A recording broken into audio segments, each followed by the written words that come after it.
It's 9 o'clock. And Dr. White, are you on the phone, sir? Dr. White, can you hear me?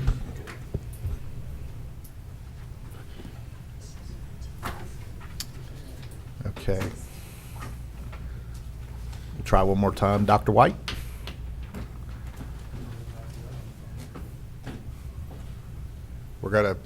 Before we go on, we're going to try to get him on the phone real quick. See, he was on the phone.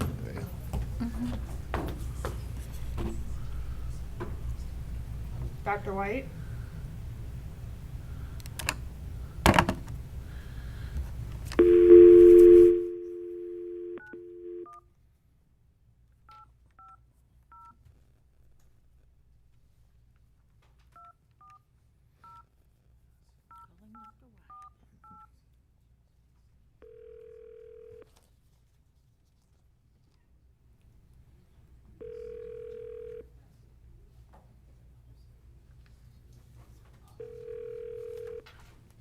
Hello? Hey, Dr. White, we're just making sure you're on the phone there, sir. Okay, thank you. Okay, and I've already called the meeting to order, so we are going to go down the Thank you. agenda here. So we're at 2.1, changes to agenda and approval of agenda. Section 3, recognitions. We have no recognitions at this time. Section 4, visitors. We do have one. 4.1, Chad Ellinger will be here Monday night. And then we are down to Section 5, administrative personnel appointments. 5.1, request to double fill the principal, Shoal River Middle School, presented by Lee Hale, Assistant Superintendent of Human Resources. And then 5.2, request to double fill the principal, Richburg, also presented by Dr. Lee Hale. Then we'll move to 5.3, appointment of principal, Shoal River Middle School, as recommended by the superintendent for approval. And 5.4, appointment of principal, Richburg School, as recommended by the superintendent for approval. Item 6 is public comment. 6.1, members of the public desiring to address the school board, Form MIS 5241, public input and/or discussion of agenda items. Section 7 is committee and staff reports. 7.1 is in-county travel paid for the period of November 18th through December 8th, 2021. And 7.2, out-of-county travel paid for the period of November 18th through December 8th, 2021. So now we'll move down to Section 8, consent agenda. 8.1 will be the approval of the consent agenda. 8.2, approval of the minutes of the student disciplinary hearings of December 9th, 2021, minutes of workshop meeting of December 9th, 2021, minutes of regular meeting of December 13th, 2021. 8.3, appropriation of District 2 School Board member capital outlay funds to Silver Sand School for fence slats in the amount of $1,132.36, presented by Ms. Marty Gardner. 8.4, request to advertise a public hearing for adoption of a new job description for career and technical education technician. 8.5, invoices to be approved for payment.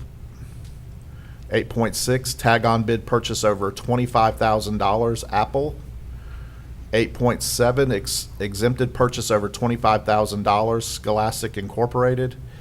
8.8, payroll warrant register and accounts payable warrant register for November 2021, totaling $47,279,082.37, and bank transfers for November 2021 totaling $15,060,000. 8.9, budget amendment number 3, fiscal year 2021 through 2022. 8.10, school donations. 8.11, monthly financial statement for November 2021. 8.12, Heartland Payment Solutions, My School Bucks program fee increase. 8.13, emergency purchase over $25,000, Paradise Paper. 8.14, ITB 22-05, network infrastructure E-rate. 8.15, sole source purchase over $25,000, Unmanned Safety Institute, USI. 8.16, exempted purchase over $25,000, Solient Healthcare. 8.17, Controlled Open Enrollment School Capacity Report for 2022 through 2023. And Mr. Bryan, if you don't mind, we'd like Mr. Horton to come up and Yes, just sir. give a little bit of information on this item. Mr. Horton, it's good to see you this morning, sir. Yes, sir. Good to see all of you. So just as a reminder to board members and to families, each year by Florida statute, school districts across the state of Florida have to engage in what's called the controlled open enrollment process. So we have a policy in place that dictates how that operates. Essentially, this report shows you and will show parents, once we place it online following Monday's board approval, which schools in Okaloosa County have available seats in terms of capacity in which parents can request their students to attend. It's important to remember that transportation is provided by the parent when they select to attend a school outside of where they're zoned to attend. And so that application process occurs online. So once it's scheduled to open up on January 15th, we'll do a call out to our families. We'll also post on our website that that process has begun. During the month, the time frame from January 15th through February 15th is our controlled open enrollment, open enrollment period. We have to do that early so that as we move into the end of this school year, next school year, we're planned and prepared for the number of teaching positions that we need at each school, and so that's why we do it early. There is a process online, so if there are seats available, then students and parents are awarded those seats. There's no issues at all. If a student is currently under an expulsion or alternative placement discipline session, they're not eligible to apply to attend one of the schools while they're under that kind of a discipline scenario. If more students request to attend a school than there are seats available at that school, then by law, we have to engage in a lottery process, a lottery process that, again, by law, gives preferential treatment to certain groups of students, including dependents of active duty military and those who are involved with a death or divorce situation or a foster situation. So there are guidelines out there. We post a question and answer document on our website at the beginning of this process for parents to kind of see how it works. I know that folks who have lived in the county for a while are familiar with it. So we do have several hundred students that take advantage and their parents each year of this. I know it's important for us and board members to when we're able to give parents the opportunity to choose which school they'd like for their student to attend. So that's been an important part for the superintendent and under the school board. So that's kind of where we are. Now, once a school loses any available seats by our capacity report, or if they didn't have any to begin with, the law also requires us to have a hardship appeal process by which a parent can make a request to attend a school. So that will go on through the close of February 15th and into the spring and summer. Obviously, we've got military families transitioning into our county all the time, and so we want to make sure that they have the opportunity to request to attend a school, and we'll work to make that happen in every case that we can. Thank you, sir. I have a question. You know how we're moving to the Focus program? How does that relate to this, or am I totally off base? Won't this help when, aren't we going to be registering through that program? Which to me, registration would equal numbers and clothes and all that. So is this all incorporated or going to be as we move along? So obviously, with Focus coming on board, it's kind of a one-stop shop for all of the pieces involving school, both on the finance and human resources side and the student side. So yes, parents will actually establish their own accounts through the Focus system. That'll happen next fall. And they'll be able to track and register and handle all of their students under one account. So it'll be an easier process for parents once we get it up and running and we do some training with parents, and we'll provide help desk calls. But anyway, all that to say, the Focus piece does have the ability to do controlled open enrollment with it.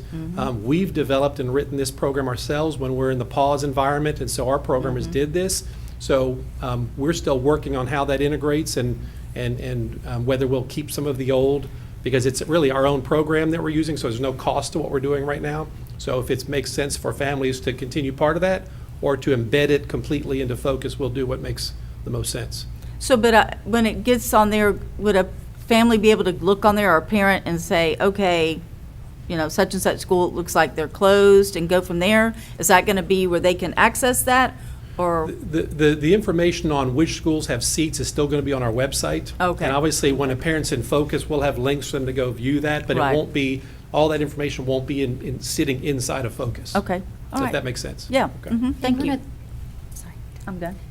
Parents have to apply for this yearly, correct? Yearly, yes, ma'am. So Okay. important point, and that's all part of the Q&A document. They have to apply. Let me step back.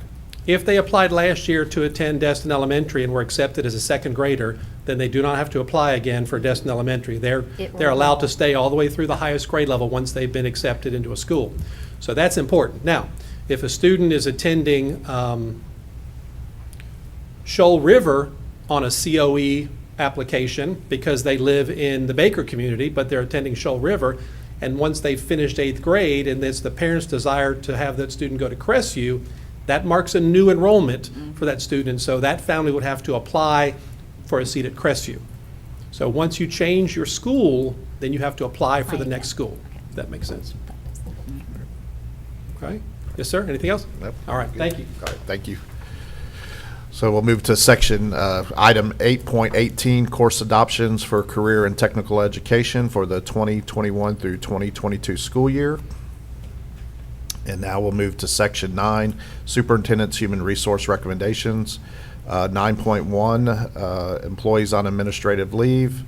9.2, cleared certification requirements and issuance of contracts for the 2021 through 2022 school year. 9.3, out-of-field report for the 2021 through 2022 school year. 9.4, employment separations.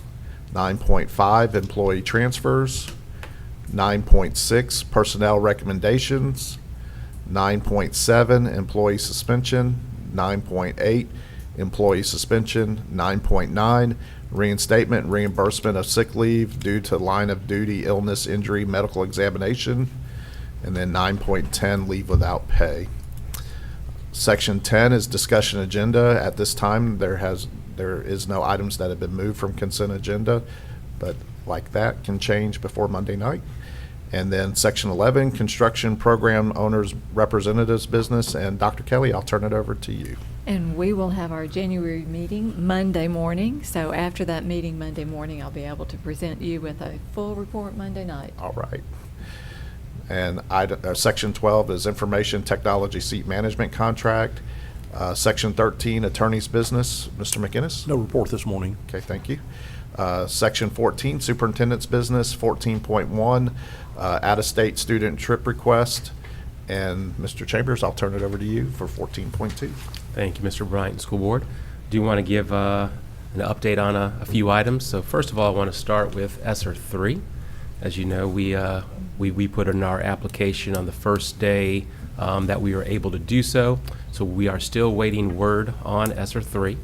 And just as a reminder, because you may get requests as well, one of the items in ESSER 3 dealt with retention bonuses as well as the bonus from last year for those who did not receive it.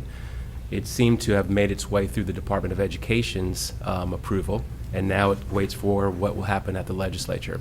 So we're very hopeful with that, as well as our entire ESSER application, but just wanted to give you that information. So we're eagerly waiting on the approval of that grant. And that's, you said, excuse me, I'm sorry, at the legislature when they convene? Is that what it goes through? Correct. So we have to wait till they come out of session? The details in terms of how that is going to occur, They haven't that's made up not yet? that's not exactly clear yet, but Right. I know it has to go before them. Yes, sir, thank you. Yes, ma'am. Secondly, speaking of that topic, I think we probably know, but just want to say, because we'll be watching this very eagerly, on January 11th, the Florida legislature will go into session. This is an important year. Just as a reminder, some of the topics that we believed were important that we'll continue to share: mental health, the impact of minimum wage, school security, amongst other items.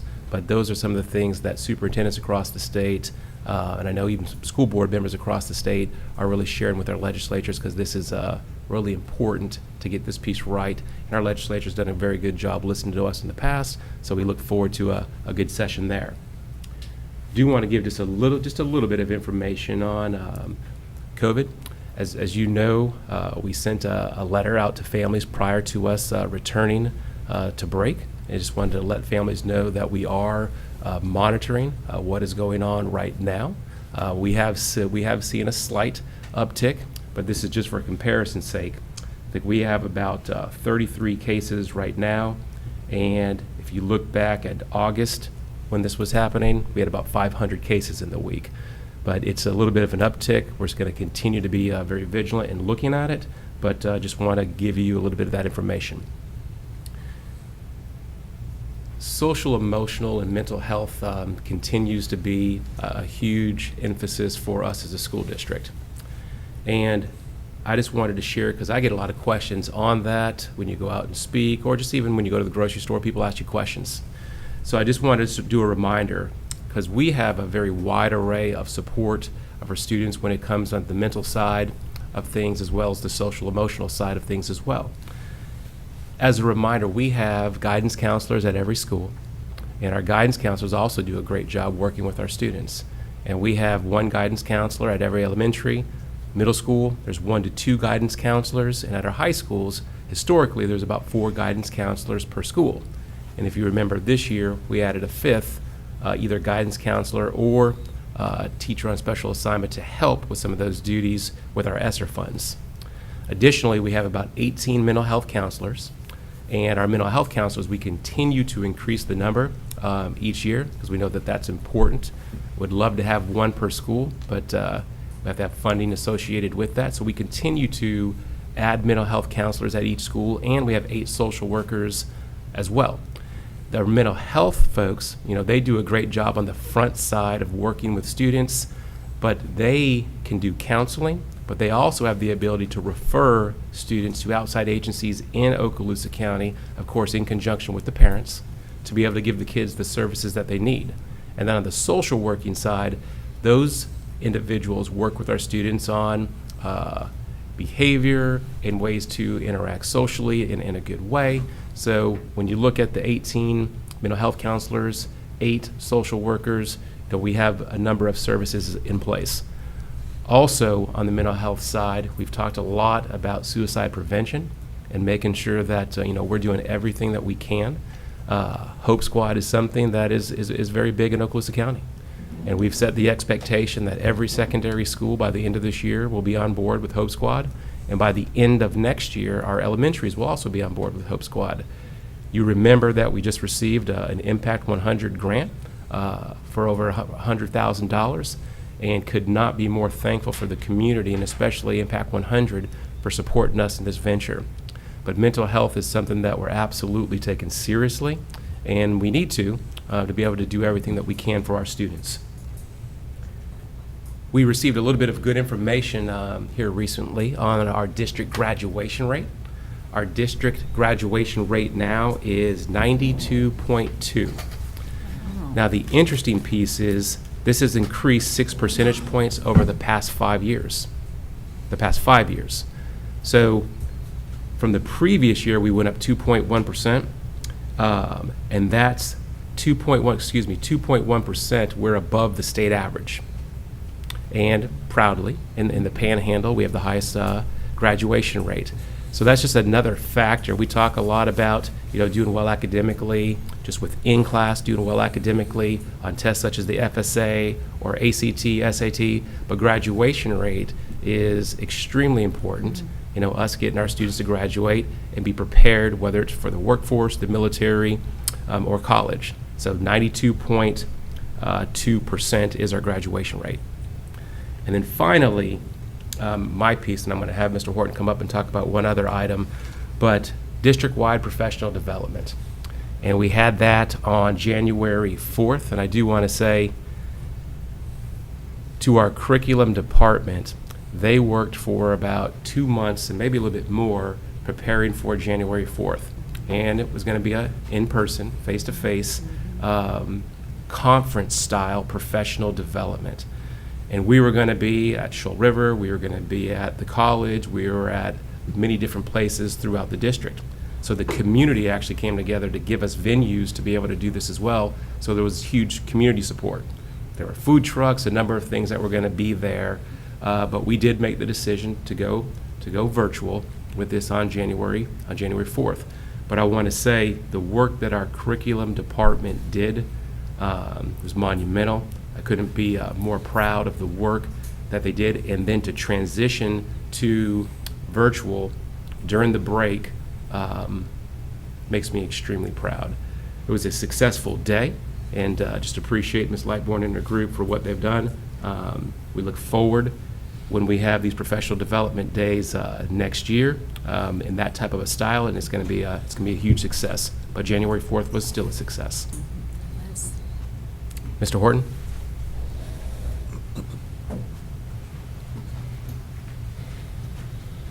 Thank you, sir, and I'll be brief. Just an update, a capital update. I know Dr. Kelly's going to provide board members and the public with an update from the construction meeting on Monday morning.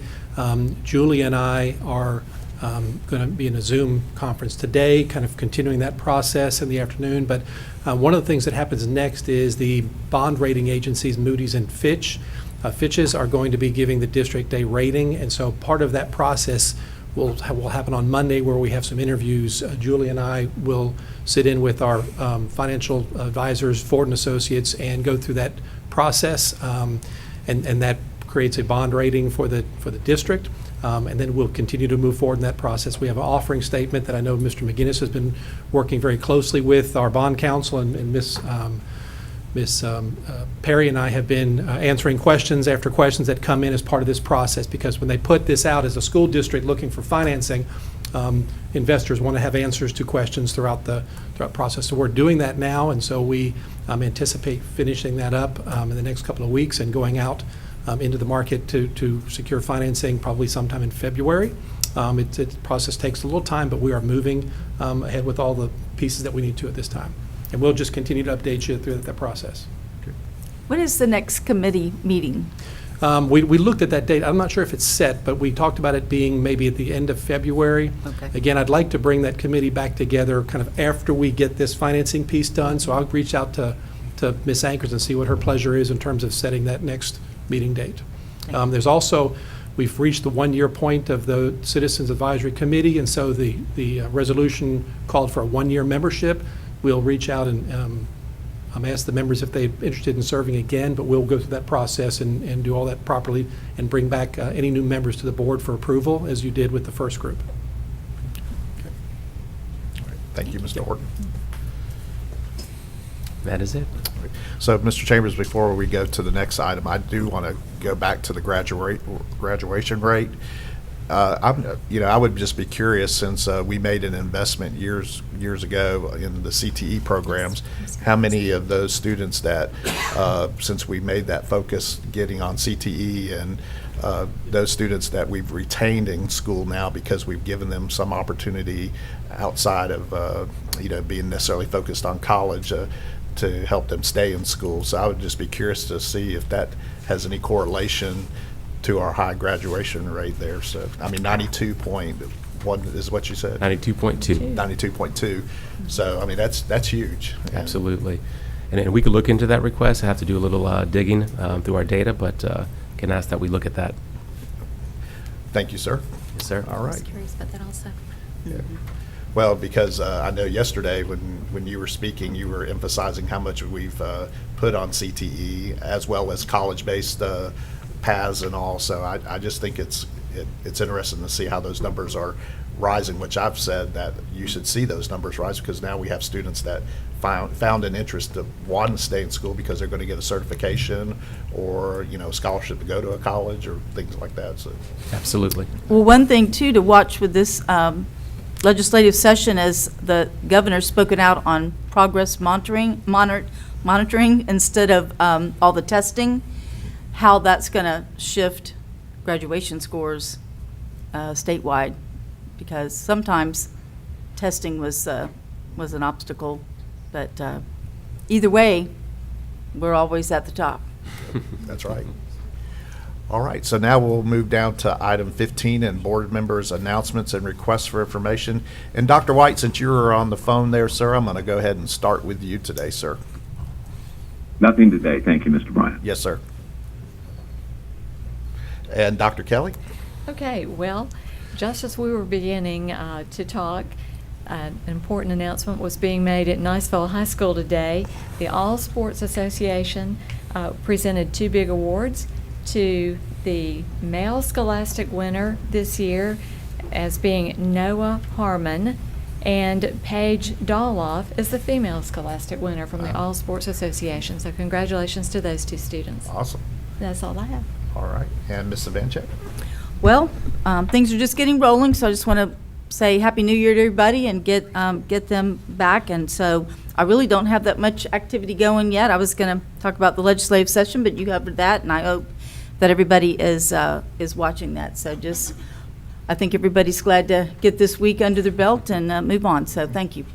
Second semester, ready. Ms. Gardner? Just to remind everybody that the Martin Luther King Jr. Oratorical Poster Contest, the virtual Zoom is this weekend. I think I saw the weather was going to be kind of nasty, so it might be a great time to sit back and watch these performances. It's from 10 to 12:30, I believe, and you can go to the Okaloosa County Schools website and find more information and how to zoom into that. And also, I noticed that the volunteer pre-K registration has started, I guess January the 1st, and that's for this summer session, and then also for and I'm looking at Ms. Lightbourne here, the 2022-2023 school year. Correct? And so any student that's turning 4 by this September is eligible. And I don't know if people know that Florida was one of the first states in our country to initiate this program, and it's just a great program. It's for a jump start into kindergarten.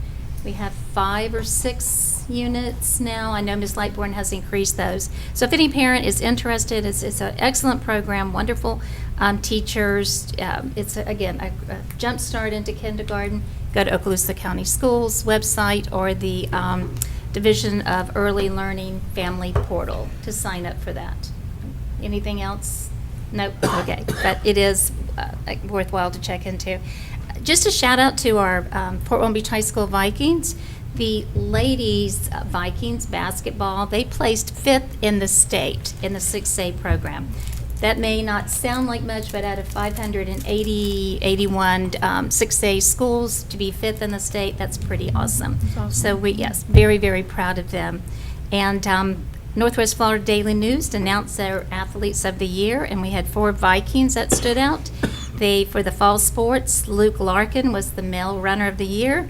Alicia O'Grady was the female runner. Eddie Lee was the male golfer of the year. And Nolan Still was the male swimmer of the year. So our Vikings are really getting out there and doing some great things, and we'll be ready for spring sports will be starting here real soon. But that's all, and Happy New Year to everybody. Thank you, Ms. Gardner. And I do have a couple of announcements real quick. Let me get it up here. So as Dr. Kelly mentioned about the all sports, Crestview High School, Louis Richard was awarded the All Sports Association Spirit Award this morning. And I'll just read just what the high school put on their Facebook page. It says, Louis inspires others through his actions, attitude, and in freely giving his time and talents to many of the Crestview High School programs and his fellow classmates. They say Louis embodies a true Bulldog spirit. So congratulations to Mr. Burchard. And then also next Wednesday, I will be honored to join Caleb Wagner, who is my Take Stock in Children student that I mentor, and we are going to be in Tallahassee at the statewide conference, and they have asked Caleb to be a guest speaker. And to help kind of calm his nerves down a little bit, they asked me to be a guest speaker with them. So next Wednesday we'll be in Tallahassee, and that's another big thing for Caleb. It's been an exciting year for him, but I know for me it's been an honor to be, mentor to a celebrity. So. And with that, we'll go down to section 16, and this will be the 2-minute version of public comment. And we'll go around the room. Mr. Strong, anything you'd like to? Dr. Hale? Ms. Lightbourne? Mr. Horton, anything else? Ms. Perry? All right, this meeting's adjourned. All righty. 30 minutes, we did it. Yeah, 30 minutes.